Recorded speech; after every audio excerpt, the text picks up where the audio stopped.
প্রিয় দর্শক বন্ধুরা, আশা করি সবাই ভালো আছেন। আমিও ভালো আছি। আমি শিলামণি। আজ আমি তৈরি করব চিচিঙ্গা দিয়ে একটি রেসিপি। তবে আমি রান্নাটা করছি, চলুন দেখা যাক।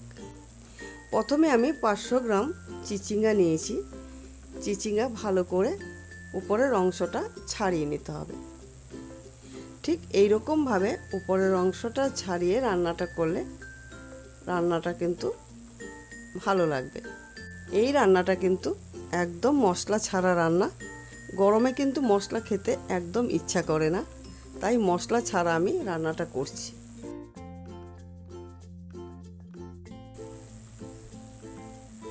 চিচিঙ্গা এরকমভাবে সম্পূর্ণ ছাড়িয়ে নিয়েছি। এরপর দুফালি করে চিচিঙ্গার ভিতরে যে অংশটা সেইগুলো পরিষ্কার করে ফেলে দিচ্ছি। ঠিক এইরকমভাবে কিন্তু আঙ্গুলের সাহায্যে ভিতরের অংশটা ফেলে দিতে হবে। এই রান্নাটা অবশ্যই করবেন, আশা করি খুবই ভালো লাগবে আর খুবই উপকার পাবেন। এরপর ভালো করে কিন্তু পাতলা পাতলা করে কুচিয়ে নিতে হবে। যতটা পাতলা কুচানো হবে ততটাই কিন্তু রান্নাটা মিশবে আর খেতেও কিন্তু টেস্টি হবে। চিচিঙ্গা গরমের সবজি, এটি খাওয়া খুবই উপকারী। গরমের সময় পেটের রোগের ক্ষেত্রে উপকারী। ওজন কমাতে সাহায্য করে, আবার খাবার হজম করার সাহায্য করে।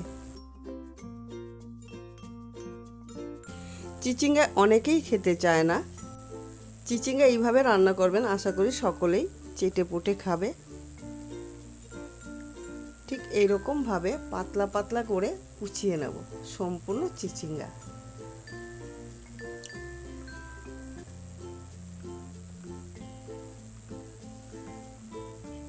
এরপর গ্যাস জ্বালিয়ে কড়াই বসিয়ে নেব। কড়াই গরম হওয়ার পর আমি হাফ কাপ মুগ ডাল ছেড়ে দিচ্ছি। আঁচটা কম দিয়ে মুগ ডাল লাল লাল করে ভেজে তুলে নিতে হবে। এরপর কড়াইটা বসিয়ে নেব। কড়াইতে দিয়ে দিচ্ছি 2 টেবিল চামচ সরষের তেল। রান্নাটা আমি সরষের তেলেই করব, এতে কিন্তু টেস্টি হবে। তেল গরম হওয়ার পর দিয়ে দিচ্ছি আমি 2টো শুকনো লঙ্কা। শুকনো লঙ্কা একটু নাড়াচাড়া দিয়ে ভেজে নিচ্ছি। দিয়ে দিচ্ছি আমি 2টো তেজপাতা, সেইটাও আমি একই সঙ্গে ভেজে নিচ্ছি। দেব আমি সাদা জিরে।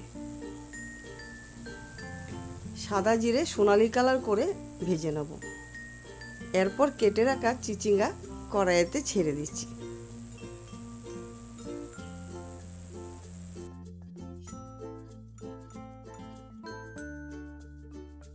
দিয়ে দেব আমি এর মধ্যে স্বাদ মতো নুন। নুন দিয়ে একটু নাড়াচাড়া দিয়ে নিচ্ছি।